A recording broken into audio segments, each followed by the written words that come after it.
This is my Lab 2 projectile motion report. This report analyzes the motion of a tossed ball using the momentum principle. In this analysis, my system is the paper ball while the surroundings consist of the earth and the air, which is the gravitational and drag forces respectively.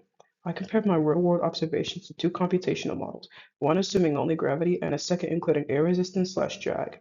In this experiment, my lab partner flicked a crumpled paper ball into the air, and I used tracker software to analyze its motion. To set up my computational models, I identified the initial conditions at t equals 0. Based on the video, the ball started at a vertical position of 0.058 meters. Because it was flicked, it had a significant initial velocity in both the x and y directions, which I accounted for in my code's initial velocity vector. To model this flicked motion, I developed two separate computational models. Model 1 with gravity only, where I calculated the net force using only the ball's weight, W equals mg, mass times gravity. This assumes a vacuum environment where air does not resist the ball's motion. Model 2 had gravity and drag. Since a paper ball is light and has a high surface area to mass ratio, I accounted for air resistance using the drag formula. F drag equals the negative proportionality constant for drag times the magnitude of velocity squared times the velocity unit vector.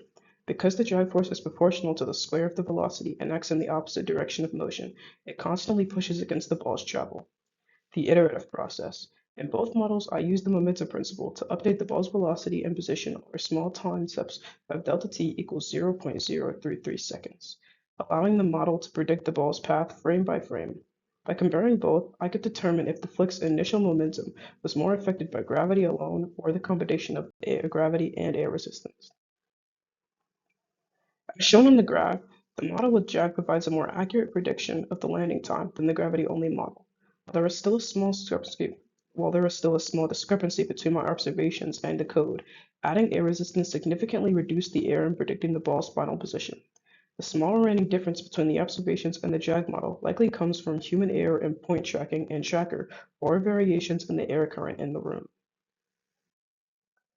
To address the concept of terminal velocity, I examined the velocity versus time graph for my computational model that included drag.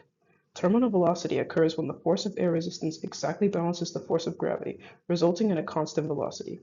While the drag force is present, my graph shows the velocity is still increasing throughout the flight. Because the line has not yet become horizontal, we can conclude that the ball did not have enough time or distance to reach its terminal speed. If the ball were thrown straight up at the same initial speed, the time in the air would be longer.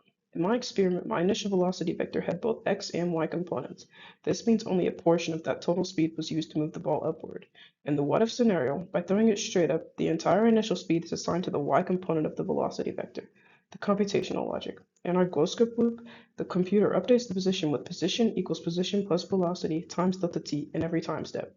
Because the initial upward velocity is now much larger, it takes more iterations of the while loop for gravity to cancel out that upward momentum and pull the ball back down to the starting height.